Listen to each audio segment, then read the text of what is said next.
السلام علیکم ورحمۃ اللہ وبرکاتہ۔ الحمدللہ رب العالمین والعاقبۃ للمتقین والصلاۃ والسلام علی رسولہ الکریم۔ محترم حضرات، آج جمعہ ہے اور سوال جواب جن لوگوں کے سوالات عصر کی نماز تک آ جاتے ہیں ان کو شامل کر لیتے ہیں۔ اب آج اتفاق سے ابھی سارے سوالات آئے ہیں، تو اگر کسی کو اپنا جواب نہیں ملے تو اس کا مطلب سوال وقت پر نہیں پہنچا ہے۔ زندگی رہی تو اگلے جمعہ کو اس کو شریک کریں گے۔ بسم اللہ الرحمن الرحیم۔ اللہ سے ہم دعا کرتے ہیں کہ پروردگار عالم ہم کو صحیح بات کہنے کی اور آپ کو صحیح بات سمجھنے کی توفیق عطا فرمائے۔ سوال آیا ہوا ہے کہ مولانا ہم امارات میں رہتے ہیں اور ہم جب نماز پڑھتے ہوتے ہیں تو لوگ ہمارے پیچھے آتے ہیں اور ہم کو اشارہ کر دیتے ہیں اور ہم کو امام بنا دیتے ہیں، اس کا شرعی حکم کیا ہے؟ اس بات یہ خلیج کی سطح کی بدعت ہے، گلف لیول کی بدعت ہے۔ یہ کسی امام کا مسلک نہیں ہے کہ ایک آدمی آلریڈی اپنی نماز شروع کر چکا ہے اور آپ آئیں اور پیچھے ٹچ کر دیں اور ٹچ کرنے کے بعد آپ اس کے تابع، امام گویا ہمارے تابع ہو گیا، میں تم کو ٹچ کریا تم امام بن جاؤ۔ آپ تابع ہیں، امام تابع نہیں ہے۔ لہذا یہ جو خلیج نے پورے کر چلا رکھا ہے لوگوں نے، یہ سب سے پہلے مصریوں نے شروع کیا، اس کے بعد یہ سب میں آ گئی اور ہم بھی ایسے کر کے ٹچ ہو جاتے ہیں۔ لہذا اس کا شرعی ایک دم حکم صحیح نہیں ہے۔ پہلی بات تو ہم کو امام ابو حنیفہ رحمۃ اللہ علیہ کا کہنا یہ ہے کہ فرض نماز اگر کوئی نہیں پڑھ رہا ہے تو ایسی شکل میں اس کے پیچھے کوئی آدمی فرض نہیں پڑھ سکتا۔ رسم یہ بھی نہیں معلوم ہوتا کہ وہ سنت کی نیت باندھا ہے کہ نفل کی نیت باندھا ہے، کیا باندھا ہے یہ بھی نہیں معلوم ہوتا ہے۔ یہ تمام پرابلم آتی ہے۔ کیوں؟ کیونکہ جب انسان اپنے طور پر ذہنی طور پر مسائل کو ایجاد کرتا ہے تو اس قسم کے مسائل کا آنا ضروری ہے، اس کا کوئی بھی شرعی حکم نہیں ہے۔ دوسرا پوچھا کہ مولانا اسی طرح جب جمعہ کی نماز ہوتی ہے تو یہاں پر امام صاحب جب دعا مانگتے ہیں تو لوگ ہاتھ اٹھا لیتے ہیں اور دعا مانگنا شروع کر دیتے ہیں۔ یہ بھی خلیج لیول کی بدعت ہے۔ اللہ کے رسول صلی اللہ علیہ وسلم سے کوئی ایک حدیث بھی ایسی نہیں ہے جس میں نبی کریم صلی اللہ علیہ وسلم نے جمعہ میں دعا کی ہے، لیکن دعا کرتے ہی لوگوں نے ہاتھ اٹھا لیا ہو اور آمین کہنا شروع کیا ہو، ایسی کوئی حدیث موجود نہیں ہے۔ اور میں جتنے دن 18-20 سال رہا، میں نے کم سے کم 100 سے 150 علماء سے مسئلہ پوچھا، وہاں کسی کے پاس کوئی جواب نہیں ہے۔ لہذا یہ ایجاد بندہ ہے۔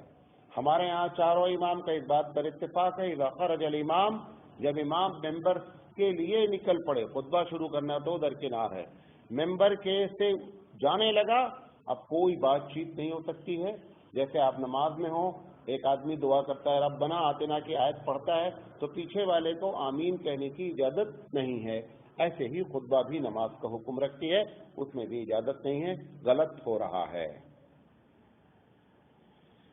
کسی بہن کا سوال آیا ہوا ہے کینیڈا سے کہ مجھے بلیڈنگ شروع ہوئی ہے اور اب تک بند نہیں ہوئی، اس کا کیا شرعی حکم ہے؟ دیکھیں، اس مسئلے کو سمجھ لیں، یہ ایک بیماری ہے۔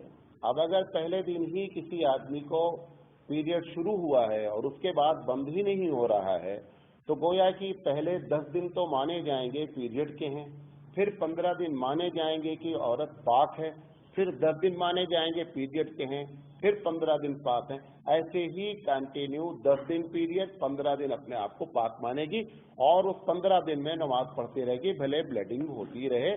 یہ ایک بیماری ہے، جیسے کسی کو پیشاب کے قطرات ٹپکتے ہیں، اسی طریقے سے یہ بھی ایک بیماری ہے۔ کچھ ہے کہ ہمارے ساتھ ایک شخص کی 2 بیٹی ہیں، ایک بھائی اور ایک بہن ہے، وراثت کی تقسیم کیسے ہوگی؟ دیکھیں، جب کسی کو بیٹے نہیں ہوتے ہیں تو ایسی شکل میں ہی وراثت سب سے ٹپیکل ہو جاتی ہے۔ اب اس مسئلے میں اللہ کے قرآن مجید میں ارشاد ہے کہ وَإِن كَانَتْ وَاحِدَةً فَلَهَا النِّصْفُ، اگر ایک بیٹی ہوتی ہے تو آدھا حصہ ہوتا ہے، اور اگر 2 یا 2 سے زیادہ ہوتی ہیں تو باپ کی پراپرٹی یا ماں کی پراپرٹی میں بیٹی کو 66.6% ملتا ہے۔ تو یہاں 2 بیٹیاں ہیں، لہذا 66.66% بیٹی کا ہے، 2/3۔ اب اس کے بعد جو بچے گا، ایک بھائی اور ایک بہن ہے، لہذا دونوں مل کر 3 حصے ہو جائیں گے، بھائی 2 بہن 1، بقیہ کو 3 سے ڈیوائڈ کریں گے۔ اگر ایگزیکٹ 100 روپے کو بانٹا جائے تو 66 روپے 66 پیسے بیٹیوں کو جائے گا، جو آدھا آدھا دونوں بیٹیاں بانٹ لیں گی، بہن کو 11 روپے 13 پیسے جائیں گے اور بھائی کو 22 روپے 25 پیسے جائیں گے۔ اس طریقے سے 100 روپے پورے تقسیم ہو جائیں گے۔ پوچھا کہ مولانا صاحب 11ویں کی مٹھائی ایک صاحب نے گھر میں لا کر کے دے دی، اب ہم اس کا کیا کریں؟ مولانا تھانوی رحمۃ اللہ علیہ سے یہ مسئلہ پوچھا گیا۔ مولانا تھانوی رحمۃ اللہ علیہ نے کہا کہ اگر فتنے کا اندیشہ ہے تو لے لی جائے، لے کر کے دو شکل ہو سکتی ہے، یا تو کسی ایسے شخص کو دے دی جائے، جیسے مثال طور پر گھر میں کام کرنے والی غیر مسلم آتی اس کو دے دیا جائے، یا مٹھائی کو دفن کر دیا جائے، یا مٹھائی کو جانور کو دے دیا جائے۔ تینوں شکلیں اختیار کی جا سکتی ہیں، اور اس کے علاوہ ذاتی طور پر کھایا قطعی نہیں جا سکتا۔ اگر وہ ایصال ثواب کے طور پر ہے، یہ بھی بات نہیں معلوم ہے، ان کے نام پر ڈائریکٹ ہے تو چڑھاوا ہے، اور ایصال ثواب ہے تو غریب کو پہنچانا، چونکہ کوئی بات معلوم نہیں ہے لہذا اس مٹھائی کا یہ حکم ہے۔ اور اگر یہ معلوم ہو جائے کہ نہیں لینے سے فتنہ نہیں ہے تو ان سے صاف صاف پوچھا جائے کہ مٹھائی کیسی ہے۔ اگر وہ کہتے ہیں 11ویں کی تو ایک مرتبہ سمجھا دیں کہ بابو ہم لوگ 11ویں ہونے کی مٹھائی نہیں کھاتے ہیں، میں نے اپنے محلے میں یہ کر رکھا ہے۔ ہم نے ایک مرتبہ ان کو سمجھا دیا، جو بھی آئے 11ویں کا گوشت لے کر آئے کہ بھئی دیکھو ایسا ہے کہ ہم اس کے قائل نہیں ہیں، اور یہ غریبوں کا حق ہے، اور اللہ نے مجھے جو ہے میں صاحب نصاب ہوں، لہٰذا آپ کسی غریب کو دے دیں، میں اس کو جائز نہیں سمجھتا ہوں۔ لیکن آپ نہیں کر پائیں گے ایسا، کیونکہ آپ کی عادت ہے دونوں کو خوش رکھنا، سمجھے؟ پوچھا گیا ہے کہ مولانا صاحب جو لوگ اس دنیا میں اچھے ہوتے ہیں لوگ ان کے ساتھ برائی کیوں کرتے ہیں؟ ایسا ہی ایک سوال اور بھی آیا، اگر سب اچھے لوگوں کے ساتھ سارے لوگ اچھے ہو جائیں تو سوال یہ ہے پھر امتحان کیا رہ گیا؟ سب لوگ جانیں گے یہ کام بڑا اچھے ہو جانا چاہیے، زیادہ ایسے کے ساتھ برائی ہونے کا مطلب یہ ہے تاکہ آپ اچھا ہونے میں تھوڑا سا سوچیں، ورنہ سب اچھے ہو جائیں گے آسانی سے۔ دوسری چیز کیا ہے کہ پروردگار عالم شیطان کیا چاہتا ہے، مثال کے طور پر آپ نے ایک آدمی کو دبئی بلایا، یہ جہاں سے آیا ہے سوال، دبئی بلایا، اب وہاں آ کر کے اس نے آپ کے خلاف ہی کام کیا، اب آپ نے کہا کان پکڑتے ہیں اس کے بعد کسی کو دبئی نہیں بلائیں گے۔ شیطان یہی چاہ رہا تھا کہ یہ کام آپ بند کر دیں، آپ نے وہی کام کیا جو شیطان چاہ رہا تھا۔ بھئی ایک آدمی نے آپ کو بلایا، جب نیکی کی جاتی ہے تو نیکی کا بدلہ رب سے مطلوب ہے یا بندے سے؟ رب سے مطلوب ہے تو ہمارے یہاں ایک اردو میں جملہ ہے کہ نیکی کر دریا میں ڈال، نیکی کرنے کے بعد آپ بھول جائیں، ختم ہو گئی بات، وہ آپ کے ساتھ اچھا برتاؤ کرے یا آپ کیوں توقع رکھ رہے ہیں؟ اور رہا یہ کہ یہ کہنا کہ اب دوبارہ ہم کسی کے ساتھ احسان نہیں کریں گے، شیطان یہی چاہ رہا تھا، اگر آپ نے کر دیا تو آپ گویا کہ شیطان کے پوری پلاننگ کے انڈر میں آ گئے ہیں۔ اگر ایسا آپ دوسری مرتبہ کر دیں گے اب آپ کا امتحان نہیں ہوگا، تب اللہ تعالیٰ آپ کی مدد کرے گا، لیکن پہلے مرتبہ ہی جو ہے وہ پھولوں کا ہار مل جائے ایسا نہیں ہوتا ہے۔ پوچھا گیا مولانا طوائف جو ارندیاں ہوتی ہیں ان کی نماز جنازہ پڑھنا درست ہے کہ نہیں؟ محدث عبدالعزیز رحمۃ اللہ علیہ ہمارے اکابرین میں بہت اونچے درجے کے عالم ہیں، انہوں نے منطقی جواب دیا ہے۔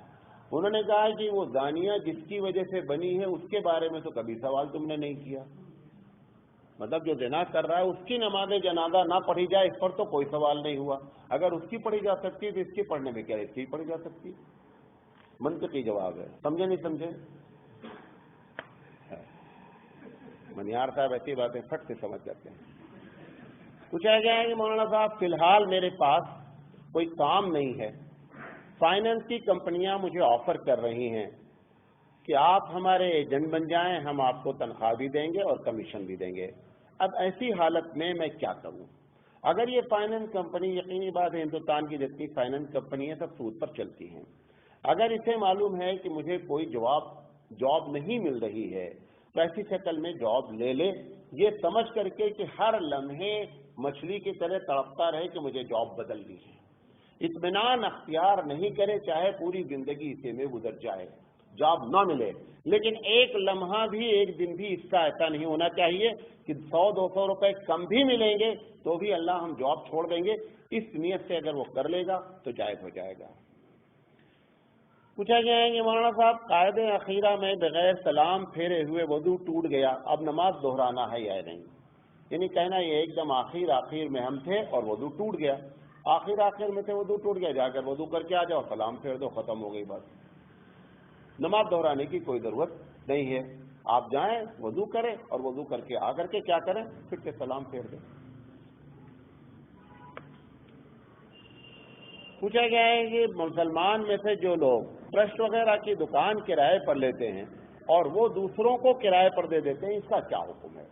اس کو بات کو سمجھ لیں۔ جس سے آپ نے دکان لیا ہے، اگر اس کے قانون میں یہ لکھا ہے کہ آپ جو چاہیں کریں، تو کسی کو دکان کرائے پر دے دیں، بند رکھیں، جو چاہیں کریں، ہم سے مطلب نہیں، میں نے آپ کو دے دیا، اگر یہ شرائط کے تحت اس نے دیا ہے تو آپ دکان کرائے پر دوسرے کو اٹھا سکتے ہیں، چاہے وہ کرایہ زیادہ ہو یا کم۔ لیکن اگر اس نے قانوناً یہ لکھا ہے کہ آپ دکان نہیں چلا سکتے ہیں تو مجھے ہینڈ اوور کریں، تو آپ کو کوئی اختیار نہیں ہے دکان کو کرائے پر اٹھانے کا۔ یہ ایسا بہت سے لوگ کرتے ہیں، یہاں شاہ بازار میں بھی ہوتا رہتا ہے۔ ایک صاحب دکان لے لیے ہیں کوئی، اس کے بعد اب انہوں نے ان کو شروع میں لے لیا، اب انہوں نے دوسرے کو وہ خود اس سے انکم کر رہے ہیں۔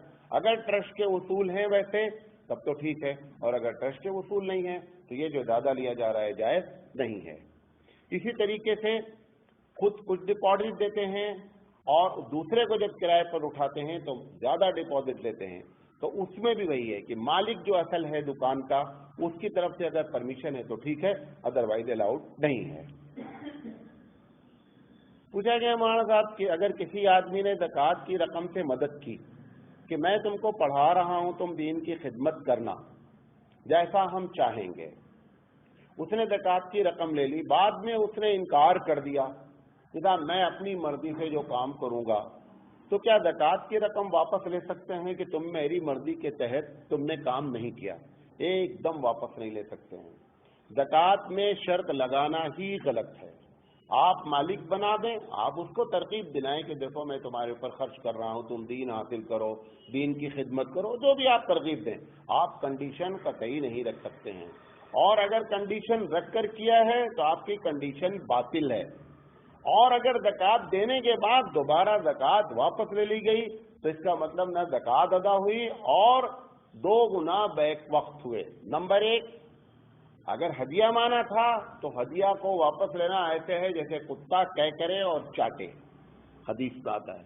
اور اگر اس نے زکوٰۃ دی تھی تو زکوٰۃ کو واپس لینے کا کوئی سوال نہیں اٹھتا، گناہ کبیرہ ہے، یہ اس سے پرہیز کرنا چاہیے۔ پوچھا گیا مولانا ہمارے لیے تقلید کی اہمیت کتنی ہے؟ کئی مرتبہ اس کا جواب دے چکا ہوں، آج پھر جواب دے رہا ہوں، اس کو سمجھ لیں۔ تقلید انسان کی شرعی ضرورت تو اپنی جگہ فطری ضرورت ہے۔ فطری ضرورت اس معنی میں ہے کہ آپ یا تو اسکالر بن جائیے یا اسکالر کے پیچھے آ جائیے، یا ڈاکٹر بن جائیے اور یا پیشنٹ ہیں تو ڈاکٹر کے پیچھے آ جائیے۔ ایسا ممکن نہیں ہے کہ ہر مریض خود ڈاکٹر بن جائے اور بن کر کے اپنا علاج کر لے۔ اس بنیاد پر تقلید انسان کی فطری ضرورت ہے، نمبر 1۔ تفصیل سے سن لیں۔ نمبر 2، تقلید لوگ یہ سمجھتے ہیں کہ امام اعظم، امام شافعی یا چاروں ائمہ کی یا امام داؤد ظاہری کی یا ابو سفیان کی یا امام ظفر کی تقلید آدمی کرتا ہے۔ کرتا کہاں پر ہے؟ کرتا 3 جگہ پر تقلید ہے۔ نمبر 1، جس میں حدیث ایک ہی مسئلے میں 2 طریقے کی آ جاتی ہے۔ اب اس کو بچے کو، ہم بچے ہیں ان کے سامنے، ہم کو یہ پتہ نہیں چلتا ہے کہ اس میں کس پر عمل کیا جائے۔ مثال کے طور پر بخاری کی روایت ہے، اللہ کے رسول نے رفع الیدین کیا۔ بخاری امام ابو حنیفہ رحمۃ اللہ علیہ کی فقہ کے بنانے کے 100 سال کے بعد لکھی گئی۔ امام ابو حنیفہ رحمۃ اللہ علیہ کا مسلک 100 سال پہلے سے ہے کہ رفع الیدین ان کے نزدیک نہیں ہے۔ اب سوال یہ ہے کہ وہ جس حدیث پر عمل کر رہے ہیں، امام بخاری علیہ الرحمہ نے جو حدیث نقل کی، دونوں حدیثیں آپس میں کیا کر رہی ہیں؟ ٹکرا رہی ہیں۔ جب حدیث ٹکرائے گی تو آپ کو جانا پڑے گا کسی اسکالر سے کہ بابو اب ہم کیا کریں، اسی کا نام تقلید ہے۔ تو پہلی بنیادی وجہ کیا ہوتی ہے؟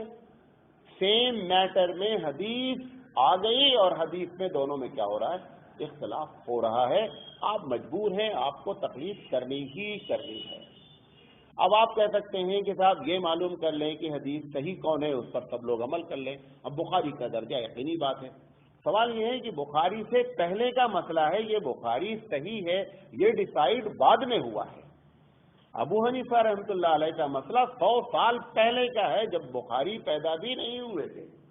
لہذا صحیح حدیث کا مطلب کیا ہے؟ ایک آدمی صحیح کہ میں آپ ہمارے معتقد ہیں، آپ مجھے چاہتے ہیں، آپ کہتے ہیں مولانا سراج صاحب بولیں گے تو ہم مانیں گے، ایک دوسرا بولتے ہیں اگر مولانا سراج بولیں گے تو کبھی زندگی میں نہیں مانیں گے۔ دونوں طرح کے لوگ شہر میں بھی موجود ہیں، عالمی سطح پر بھی موجود ہیں۔ ہم ایک کے نزدیک معتبر ہیں، دوسرے کے نزدیک غیر معتبر ہیں۔ ایسے ہی حدیثوں میں 95% جس کو آپ ضعیف کہتے ہیں اس میں اختلاف ہے۔ ایک کہتا ہے کہ میرے نزدیک 100% صحیح ہے، دوسرا کہتا ہے میرے نزدیک صحیح نہیں ہے۔ جب اس نے صحیح مان لیا، آپ اس کے مقابلے میں بخاری لائیں یا مسلم لائیں کوئی فرق نہیں پڑتا، وہ کہتا ہے میرے عمل کے مطابق میں جس حدیث پر عمل کر رہا ہوں حدیث صحیح ہے۔ لہذا پہلی وجہ کیا ہوتی ہے؟ حدیثوں کا آپس میں اختلاف ہونا۔ نمبر 2، مجبور ہو کر کے آدمی تقلید کرتا ہے۔ کوئی بھی ڈپارٹمنٹ، کوئی بھی شعبہ ایسا نہیں ہے کہ جس میں سارے میٹر پر حدیث اور قرآن کی آیت موجود ہو۔ جب بندہ پھنستا ہے تو کسی نہ اسکالر کا پکڑتا ہے۔ مثال کے طور پر آپ جس ڈپارٹمنٹ میں کہیں، میں کہتا ہوں حدیث موجود نہیں ہے۔ نماز ایک بہت ہی اہم عبادت ہے، بہت اہم عبادت ہے۔ نماز میں 50 ایسی چیزیں پیش آ سکتی ہیں کہ آدمی کے پاس حدیث موجود نہیں ہے۔ اب حدیث موجود نہیں ہے، نتیجہ کیا نکلے گا؟ اپنے بڑے سے پوچھنا پڑے گا۔ اگر آپ مجھے بڑا مانیں گے تو مجھ سے پوچھیں گے، اب اگر مجھے بڑا مانیں گے تو نتیجہ کیا نکلے گا کہ ہم اتنے چھوٹے ہیں ان کے مقابلے میں کہ ہم کو بڑا مانو گے اور گمراہ ہوگے۔ لہذا نتیجہ کیا ہے کہ اس بڑے کو، کسی بڑے کو بڑا مان لیا گیا ہے۔ یہ دوسری وجہ ہوتی ہے۔ آپ بیٹھ جائیں میرے ساتھ 10-12 گھنٹے، 1-2 منٹ نہیں، 10-12 گھنٹے بیٹھیں، ہر شعبے میں آپ کو بتاتا ہوں حدیث موجود نہیں ہے۔ مجبور ہو کسی امام کو اس سے کیا فائدہ ہے کہ وہ حدیث کے خلاف عمل کرا کر اپنی جہنم بنائے؟ آپ بتائیں اس کو پرسنلی کیا فائدہ ہے؟ کوئی فائدہ ہونا چاہیے کسی کام کے کرنے سے۔ اس کو پرسنلی کیا انٹرسٹ ہے کہ آپ اللہ کے رسول کی حدیث پر عمل نہیں کریں؟ لہذا وہ تو چاہتا ہے کسی طرح مسئلے کا حل ہو۔ اب حدیث ملتی نہیں ہے، مسئلہ کھڑا ہو گیا ہے، لہذا مسئلہ کھڑا ہو گیا ہے تو مسئلہ بیچارہ بیان کرتا ہے۔ اب اللہ کے رسول نے فرمایا کہ ایسے لوگ جو مسئلہ بیان کرتے ہیں اور غلط کرتے ہیں تو بھی ایک ثواب ملتا ہے، صحیح نہیں، غلط کرتے ہیں تو بھی ایک ثواب ملتا ہے۔ اور اگر صحیح کیوں، یہ تو ممکن ہے نا، جیسے کہتے ہیں کہ چاروں امام برحق ہیں۔ حقیقت ہے چاروں امام کبھی برحق نہیں ہو سکتے ہیں، ہمارے نزدیک برحق ہیں، اللہ کے نزدیک تو اس میں سے کوئی ایک ہی ہے، لیکن وہ 3 بھی اگر غلط ہیں جس مسئلے میں تو بھی ان کو ایک ثواب مل رہا ہے کیونکہ وہ مجتہد ہے۔ بات میری سمجھے نہیں سمجھے؟ ایک اور مثال دے کر سمجھاتا ہوں۔ 4 آدمی سفر کر رہے ہیں، قبلہ نہیں معلوم ہی نہیں ہو رہا ہے کہ قبلہ کدھر ہے۔ ایک آدمی کہہ رہا ہے یار میرا آئیڈیا یہ ہے کہ قبلہ، وہ کہتا نہیں یار کیا دماغ نہیں ہے، وہ کہتا میں تو بھائی ادھر منہ کر کے نماز پڑھوں گا۔ دوسرا بولتا نہیں یار یہ قبلہ نہیں ہو سکتا، ایسا ہے دنیا میں، بولتا بھائی تمہارا جدید، وہ اس نے چاروں الگ الگ کر کے نماز پڑھے۔ آپ کیا فتویٰ دیں گے مفتی صاحب؟ مفتی کہیں گے کہ جس نے تحری کی، یعنی جس نے کوشش کرنے کے بعد وہ سمجھا یہی قبلہ، نماز چاروں کی صحیح ہو گئی۔ اللہ کے نزدیک اچھی صحیح ہے، اللہ کے نزدیک تو وہی صحیح ہے جو قبلے کی جانب ہوئی ہے، لیکن تینوں گنہگار اس لیے نہیں ہیں کہ تینوں نے اجتہاد کیا اور اجتہاد میں غلطی بھی ہوتی ہے تو ایک ثواب پھر بھی ملتا ہے، لہذا وہاں گناہ کا کوئی پرشن ہی نہیں اٹھتا۔ بات میری سمجھے نہیں سمجھے؟ لہذا یہ جو بات کہی جاتے ہو چاروں ائمہ برحق ہیں، چاروں ائمہ ہمارے لحاظ سے برحق ہیں، اللہ کے نزدیک تو کوئی ایک ہے۔ یہی بات اگر معلوم ہو جائے کہ وہ اللہ کے نزدیک کون ہے تو سب اس کے پیچھے ہو جائیں، وہی بات معلوم نہیں، یہی تو پرابلم ہوئی ہے۔ پرابلم تو اسی بنیاد پر ہوئی ہے کہ یہ معلوم نہیں ہو پا رہا ہے۔ اگر یہ معلوم ہو جائے تو پھر 2 وجہ ہے، یا تو ہم خود خدا بن جائیں گے، خدا والی بات جان کے تو خدا بن جائیں گے نا، اور خدا ہے نہیں کوئی بھی، لہذا یہ مجبوری ہوتی ہے، جس is the natural requirement of the human being, یہ to follow to someone, اس کے علاوہ کوئی شکل نہیں ہے۔ یہ دوسری وجہ ہوتی ہے۔ جیسے مثال کے طور پر اور ایک بات کر لیتے ہیں، مسئلہ آیا شوہر غائب ہو گیا، بیوی کتنے دن انتظار کرے؟ نہ قرآن میں لکھا ہے نہ حدیث میں لکھا ہے۔ اب کیا کرے؟ ابو حنیفہ رحمۃ اللہ علیہ نے کہا بھائی ایسا ہے کہ میری رائے یہ ہے کہ 80 سال انتظار کرے، اس کے ساتھ ہی سب مر گئے. کیوں؟ قرآن مجید اللہ کے رسول کہتے ہیں کہ شادی شدہ سے شادی کرنا حرام ہے. اب حرام سے بچنے کے لیے وہ فتویٰ دے رہے ہیں کہ خدا نہ خواستہ ہم بول دیں کہ تم 10 دن کے بعد 5 سال کے بعد شادی کر لو اور وہ شادی شدہ ہے، شوہر زندہ ہے، تو کیا ہوگا؟ انہوں نے احتیاطی پہلو دیا کہ اندازہ کر لیا جائے کہ اس کے جتنے ساتھی ہیں، کلاس فیلو ہیں، جب سب مر جائیں تو وہ شادی کر لیں. تو دوسرے امام نے کہا اگر جب اتنا مر جائیں گے تو اس کو شادی کی ضرورت ہی کیا ہے انہیں. اب امام مالک علیہ الرحمہ نے کہا ایسا کریں کہ جس دن معلوم ہو جائے کہ آج شوہر ہمارا ڈیڈ ہو گیا ہے، پہلے دن جاتے نہیں معلوم ہو جائے گا نا بھئی آج غائب ہوا، ہاں مر گیا، چلو ایسا تو نہیں ہوگا نا، کچھ معلوم ہوگا ادھر ادھر سے تب معلوم ہوگا. اب اس کے بعد سے وہ اعلان کرے اور 4 سال تک انتظار کرے، 4 سال کے بعد شادی کر لے، اور شادی کے بعد اگر دوبارہ پھر آ گیا تو اسی کی بیوی ہے، وہ بیوی اسی کی رہے گی. وہ کیونکہ شادی شدہ تو شادی کرنا جائز ہی نہیں ہے. لہذا اس بنیاد پر اب انہوں نے 4 سال کا فتویٰ دیا، انہوں نے 80 سال کا. اب آپ ڈنڈا لے کے کھڑے ہو یہاں ابو حنیفہ کے پیچھے یار یہ 80 سال کا.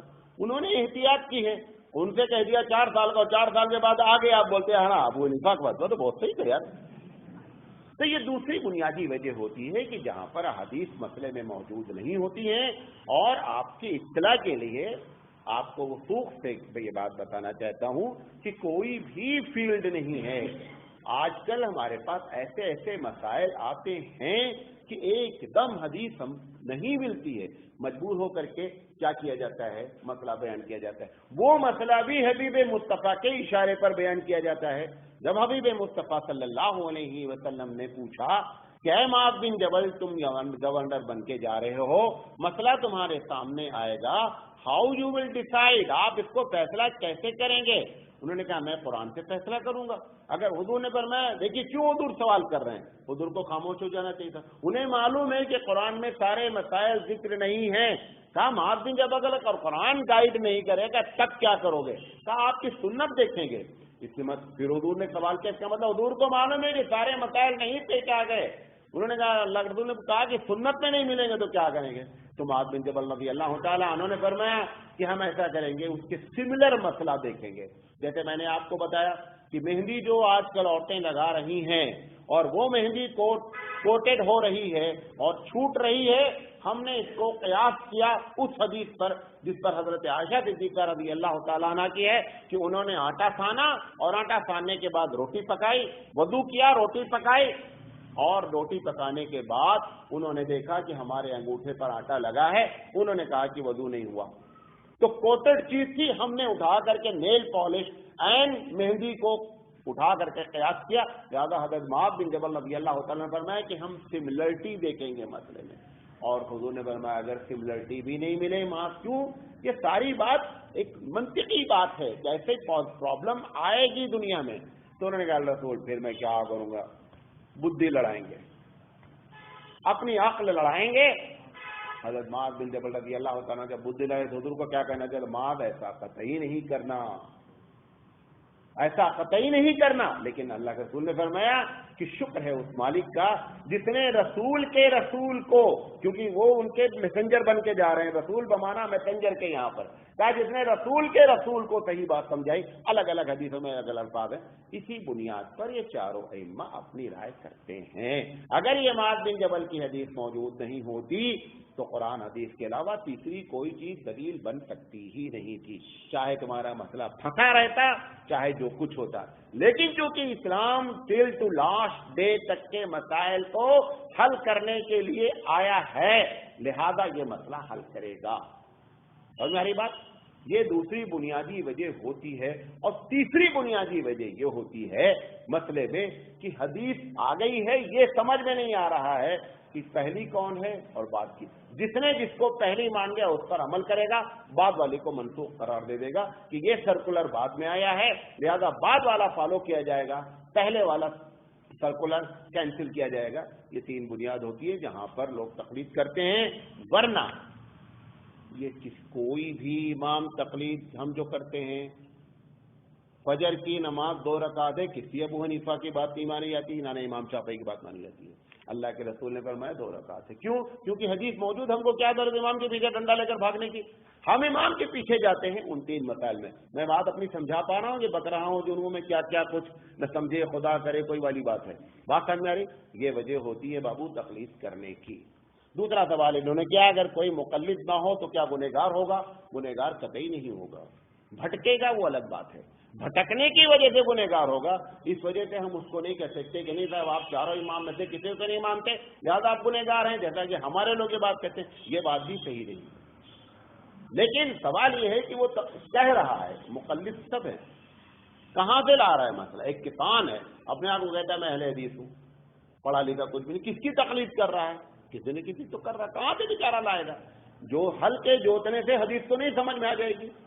تو پتا چلا کہ کہیں نہ کہیں وہ بھی تقلید کر رہا. بس یہ ہے کہ وہ ٹیکنیکل ورڈ یوز نہیں کر رہا ہے حنفی شافعی مالکی حنبلی کا. Otherwise every one is doing تقلید. بات سمجھے میری؟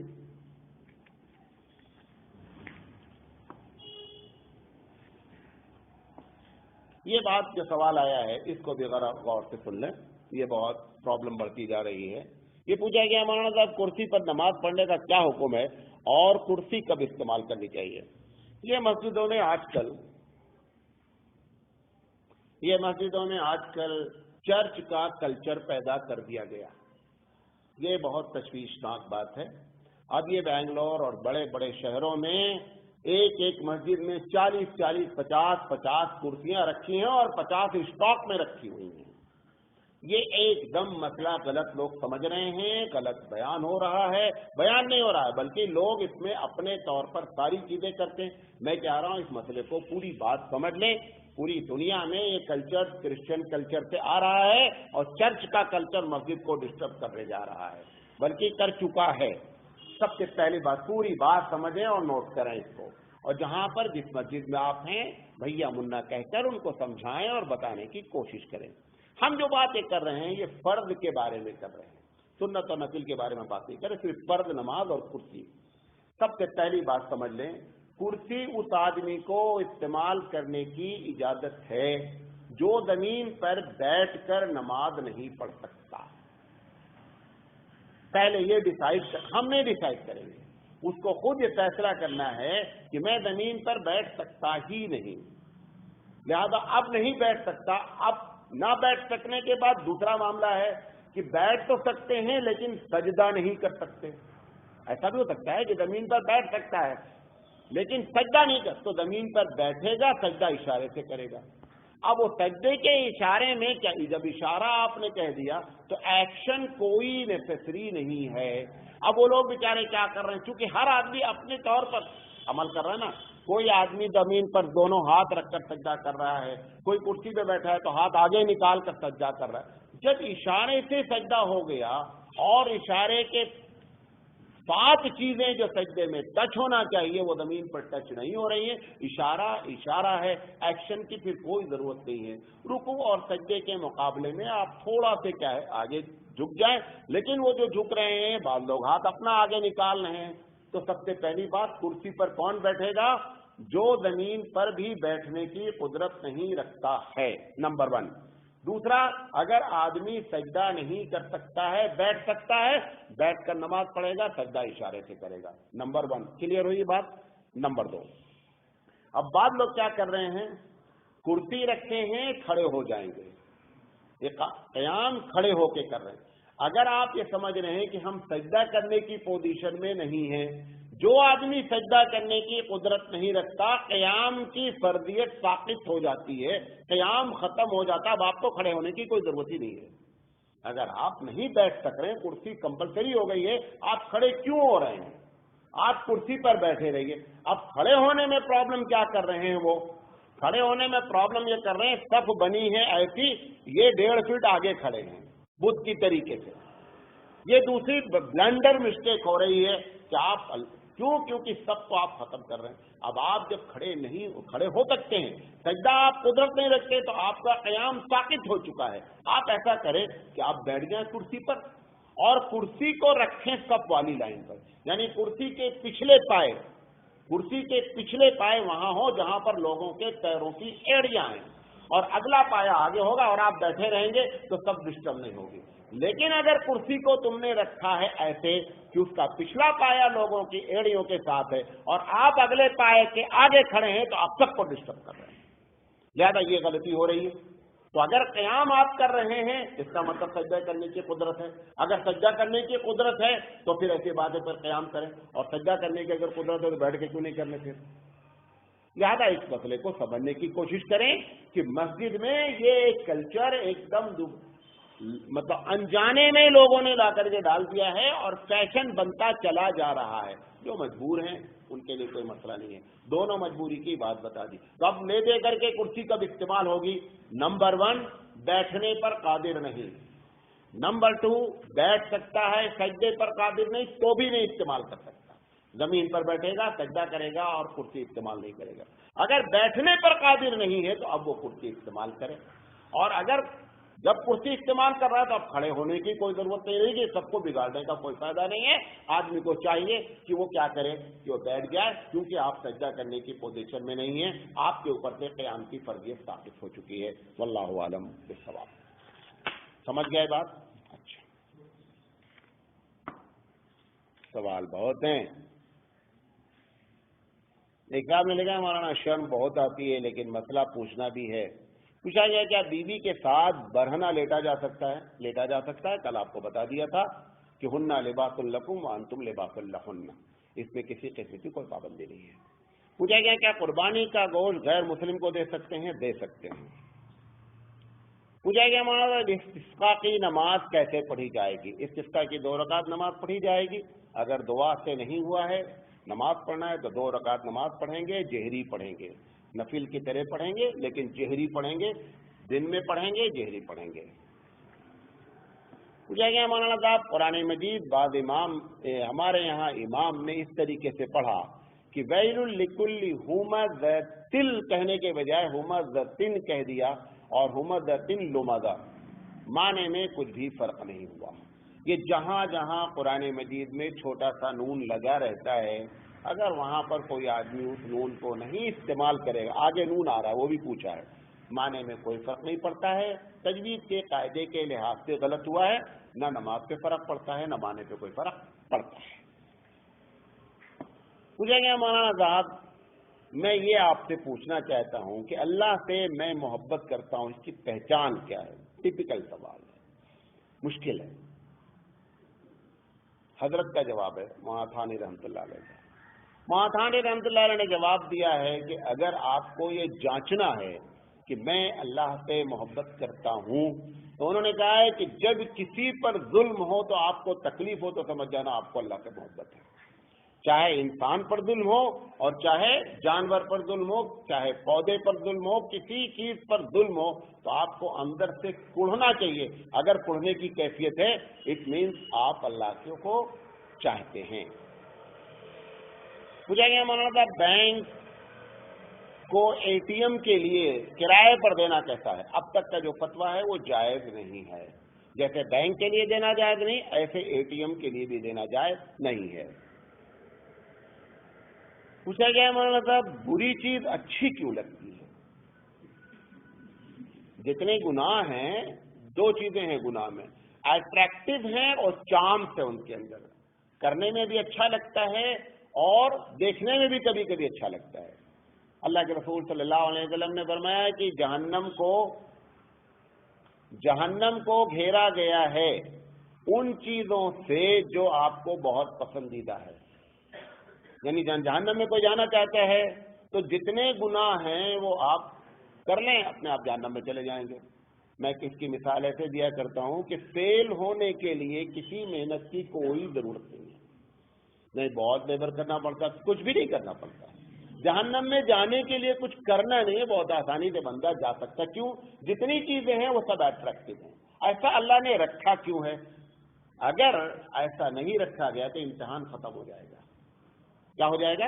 امتحان ختم ہو جائے گا. اس امتحان کے لیے ہی دنیا بنائی گئی ہے. قرآن مجید نے خود کہا اس بات کو کہ تم کو اس دنیا میں بھیجا جا رہا ہے, تمہارا اقدام ہے. تبارک الذی بیدہ الملک وہو علی کل شیء قدیر. اس کے آگے کی جو آیت ہے اس میں یہی ہے کہ الذی خلق الموت والحیات لیبلوکم ایکم احسن عملا، بھیجا جا رہا ہے تاکہ پتہ لگایا جائے کہ تم میں افضل، تم میں اچھا کون ہے۔ آپ تو کہیں گے اللہ تو جانتا ہی ہے، اس کو یہ پتہ لگانے کی کیا ضرورت کہ اچھا کون ہے، وہ تو ہم کل جو کام کریں گے وہ بھی اس کے نالج میں ہے، اور قیامت تک جو کام ہوگا وہ بھی نالج میں ہے۔ پھر یہ کہنا کہ میں آزمانا چاہتا ہوں کہ تم میں سے اچھا کون ہے، اس کا مطلب یہ ہے یہ نہیں اللہ اپنی نالج کے لیے، آپ کے ایکسکیوز کو، آپ کے عذر کو ختم کرنے کے لیے، اگر بغیر اس کے وہ ہمارا کان پکڑ کے بولے جاؤ جنت میں، تم جنت کے کام کرتے، اب وہ دوسرا والا جس کو بھیجا جا رہا ہے جہنم میں، وہ کیا بولے گا؟ حضرت اگر مجھے موقع ملتا میں تو ان سے زیادہ جنت کے کام کرتا۔ وہ جملہ نہیں کہنا، اس وجہ سے کہا گیا کہ دیکھو تمہاری یہ فائل ہے، یہ دیکھ لو تم نے یہ کیا ہے، بیکاز آف دیٹ ریزن آپ جہنم جا رہے ہیں۔ تو ہمارے عذر کو ختم کرنے کے لیے، اپنی نالج کے لیے نہیں، اس بات کو اگر عقیدہ نہیں رکھیں گے تو اللہ پاک کے اس صفت پہ جو ہے وہ نقص پیدا ہو جائے گا۔ پوچھیں گے ہمارا فرقہ اور مسلک کے مابین کیا فرق ہے؟ مسلک الگ چیز ہے، فرقہ الگ چیز ہے۔ فرقہ اور مسلک میں عقیدے کا فرق ہوتا ہے، جب عقائد میں فرق آ جائیں تو مطلب یہ ہے کہ فرقہ ہو گیا ہے، جب مسائل میں فرق رہیں تو مسلک ہے۔ نہیں سمجھے بات؟ مسائل جیسے چاروں ائمہ اہل حدیث، امام ابو داؤد ظاہری، سب عقیدۃ الطحاویہ پڑھاتے ہیں، پتہ چلا عقیدے کا اختلاف ہے۔ مسلک کا اختلاف، فقہ کا اختلاف ہو سکتا ہے۔ امام ابو حنیفہ رحمۃ اللہ علیہ میں امام یوسف ان کے شاگرد ہیں، 30 سے 35% مسائل میں، دونوں کا ملا لیں گے تو 40 سے 45% مسائل میں اپنے استاد کے خلاف ہیں۔ لہذا جب فقہی اختلاف ہوگا تو مسلک کہلائے گا، عقیدے کا اختلاف ہوگا تو کیا کہلائے گا؟ فرقہ کہلائے گا۔ جیسے آپ کو ایک مرتبہ بریانی کی مثال دے کر سمجھایا تھا کہ بریانی میں دو چیز فرض ہے۔ کتنی چیز فرض ہے؟ دو چیز، چاول اور گوشت۔ یہ دونوں جب تک نہیں ملائیں گے بریانی نہیں ملے گی۔ الگ الگ کوک آئے، وہ بتا رہے ہیں میں ایسے بناؤں گا، میں پیاز ڈالوں گا، بولتا پیاز تو میں ڈالتا نہیں یار، ٹماٹر ڈالوں گا، بولتا ٹماٹر نہیں دہی ڈالوں گا، ایسے مختلف قسم۔ ایک پانچواں آیا، بولا مولانا صاحب یہ تو سب ڈالیں گے لیکن چاول کے بجائے ہم شکر ڈالیں گے۔ اب یہ گوشت اور جو شکر ملا رہا ہے یہ فرض میں اختلاف ہو گیا بابو، یہ کوئی دوسری ڈش بنا رہا ہے، نام بریانی رکھنے جا رہا ہے، بی الرٹ، ہوشیار ہو جائے۔ پوچھا گیا ہمارا صاحب اگر شادی میں لڑکی والے نکاح کا کھانا کرتے ہیں تو اس کا کھانا جائز ہے کہ نہیں؟ اس کے پہلے بتا چکا جائز ہے۔ بعض لوگوں کا کہنا یہ ہے، حدیث جب کہ ضعیف ہے، کہ اللہ کے رسول صلی اللہ علیہ وسلم نے فاطمہ رضی اللہ تعالیٰ عنہ کے شادی میں بھی کھانا کیا ہے، لیکن روایت ضعیف ہے۔ اب تک یہی بات مجھے بھی معلوم تھی کہ کھانا نہیں کیا ہے، لیکن بعض روایت میں آیا ہے۔ بہرحال کھانا کوئی کرے گا تو بھی ناجائز نہیں ہوگا، لیکن بابو سنت سمجھ کے نہیں کرنا۔ پوچھا گیا نکاح کی محفل میں جو چھوارا لٹایا جاتا ہے اس کا کیا حکم ہے؟ اس بات کو بھی سمجھ لیں، یہ ہمارے یہاں جو لازم سمجھ کر نہیں لٹانا، لیکن یہ بات حقیقت ہے۔ جب ایک صحابی نے لٹایا تو ایک صحابی نے اعتراض کیا کہ اللہ کے رسول نے لوٹنے سے منع فرمایا ہے، کہا مال غنیمت کے لوٹنے سے منع فرمایا، یہ وہ نہیں ہے۔ مال غنیمت مطلب جنگ ہونے کے بعد جب مال اکٹھا ہوا تو آپ نے فرمایا کہ امیر کے ہینڈ اوور کیا جائے، امیر ڈیسائیڈ کرے گا، لوٹا نہیں جائے۔ انہوں نے سمجھا کہ یہ بھی اس میں شامل، انہوں نے کہا یہ چھوارا شامل نہیں ہے، بلکہ دوسری حدیث میں ہے، جبکہ حدیث سب ضعیف ہے لیکن حدیث میں ہے کہ لوٹتے کیوں نہیں ہو۔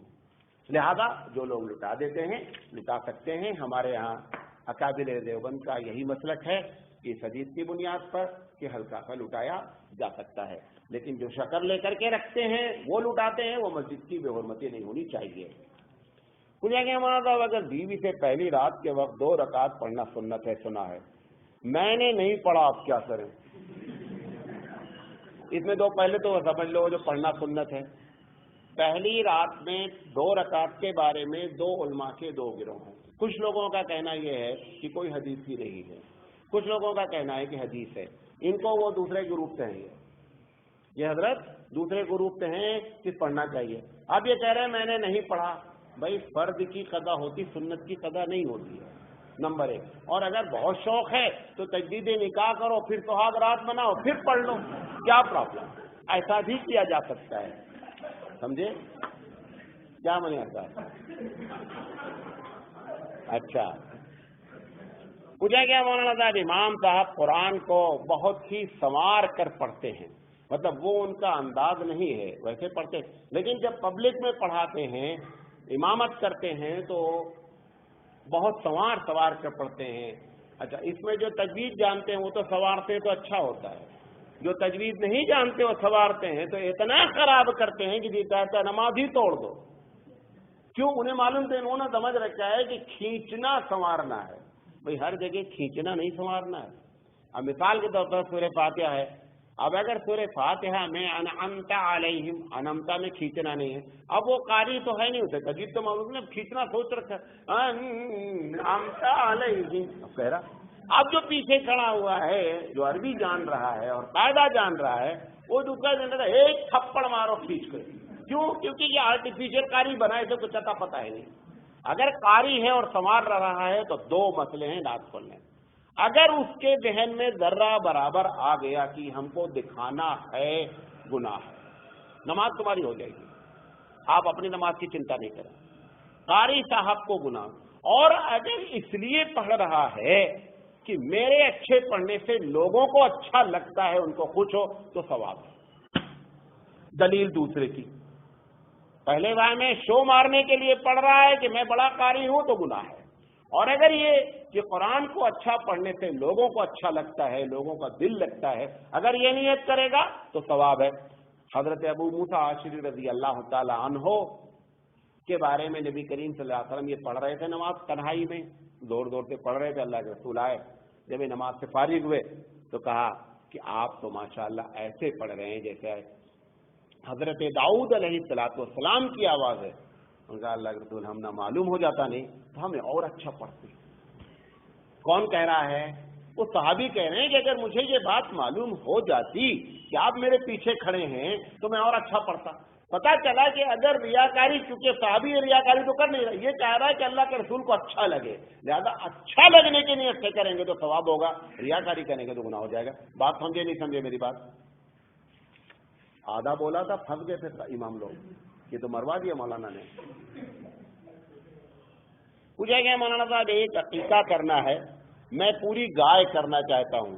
اب عقیقے میں تو اگر بکرا ہے تو 2 لڑکے کے لیے، لڑکی کے لیے 1 سنت ہے۔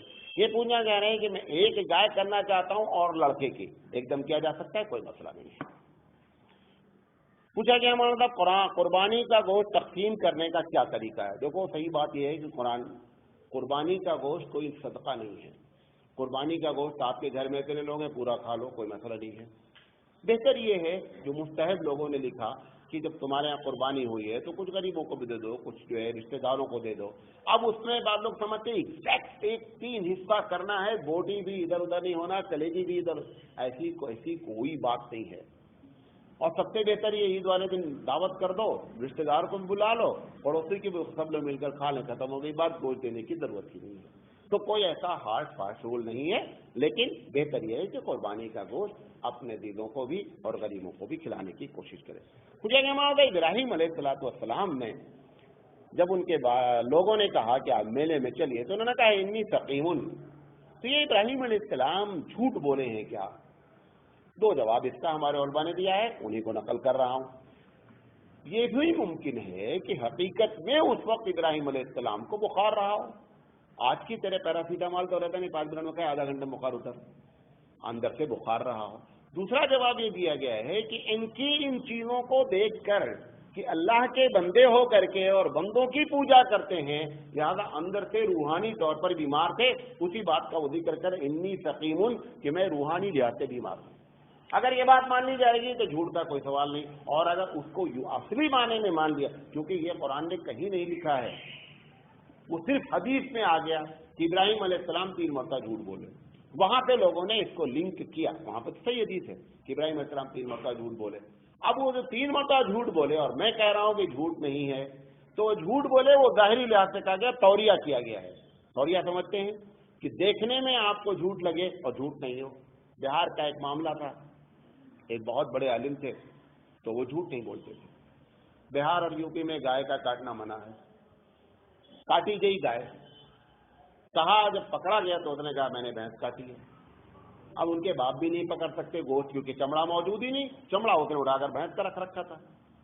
تو اس نے پولیس والے نے کہا کہ اگر یہ گاؤں کے وہ مولوی صاحب کہہ دیں کہ یہ گائے کا گوشت نہیں ہے، تو اس نے اس کا کہنا تھا، کچھ لوگ جو اصل کاٹا تھا اس نے کہا یہ تو بھینس بھی نہیں ہے، یہ تو بکرا ہے۔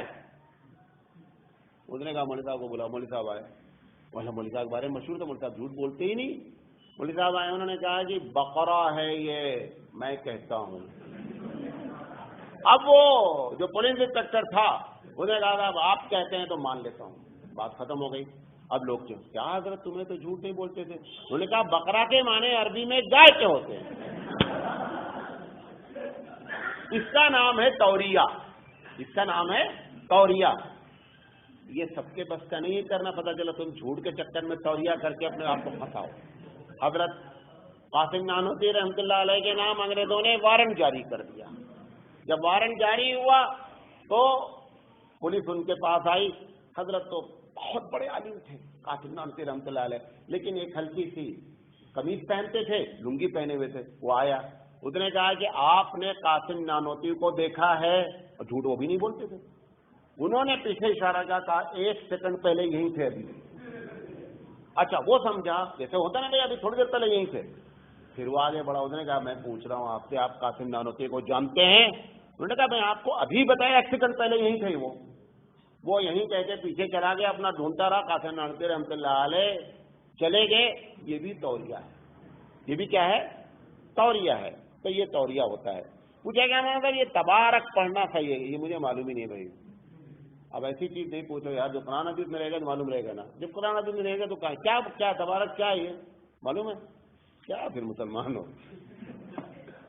یہ غالباً کچھ پڑھتے ہوں گے، بہرحال اللہ عالم۔ یہ چونکہ بدعت کی پہچان ہی یہی ہوتی ہے کہ بدعت لوکل ہوتی ہے۔ اب یہ لکھنؤ میں پڑھا جاتا، میں بھی جانتا، ہمارے یہاں وہ پڑھی جاتی بی بی فاطمہ کی کہانی، یہاں پڑھتے ہیں؟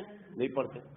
بی بی فاطمہ کی کہانی باقاعدہ نظر مانی جاتی، میرا یہ کام ہو جائے گا اللہ میں بی بی فاطمہ کی کہانی پڑھوں گا۔ ہم بھی بچپن میں تھے، ہم کو بھی لے کے گئے پڑھو، یہ پوری کتاب ختم ہو گئی، شیعہ لوگوں کی سب چال۔ میں بولا حضرت اس میں بی بی فاطمہ کی کہانی ہے کہاں؟ وہ پوری کتاب میں بی بی فاطمہ کی کہانی نہیں ہے۔ وہ لکڑہارا نے مانا تو اس کی مراد پوری ہو گئی، فلاں نے مارا تو اس کی مراد پوری۔ وہ بی بی فاطمہ کی کہانی پوری کتاب میں نہیں ہے، 10-12 پیج کی کتاب ہے، اس میں کچھ بھی نہیں ہے۔ لہٰذا یہ ساری چرائی بدعتیں ہیں۔ پوچھا گیا مولانا صاحب، دبئی سے سوال آیا ہے کہ لڑکی کو میں ٹیوشن پڑھانا چاہتا ہوں، لڑکی 9 کلاس میں ہے، اور میں جب پڑھا رہا ہوں تو بیوی میرے پاس موجود رہے گی، تو پڑھانا جائز ہے کہ نہیں؟ اگر بیوی موجود ہے تو ایسے صورت میں پڑھایا جا سکتا ہے۔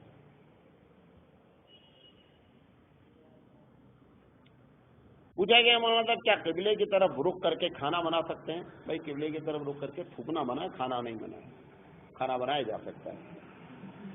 پوچھا گیا بدن یا کپڑے کو گندگی سے کیسے پاک کیا جائے؟ جہاں گندگی لگی ہے پہلے گندگی کو صاف کر دیا جائے۔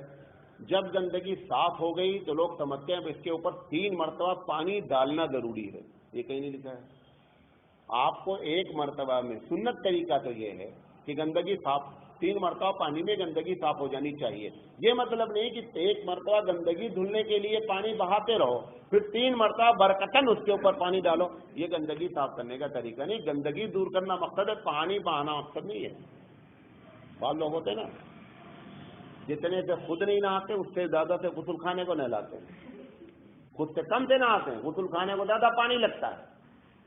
واشنگ مشین کو غسل دیتے پھر کپڑا دھلتے، سنا ہے؟ پہلے واشنگ مشین غسل کھاتی ہے پھر لوگ اس کو کپڑا اس میں دھلتے ہیں۔ پوچھا کیا مولانا کیا رفع الیدین کرنے کی صحیح کی حدیث بخاری میں ہے؟ جی بخاری میں موجود ہے حدیث۔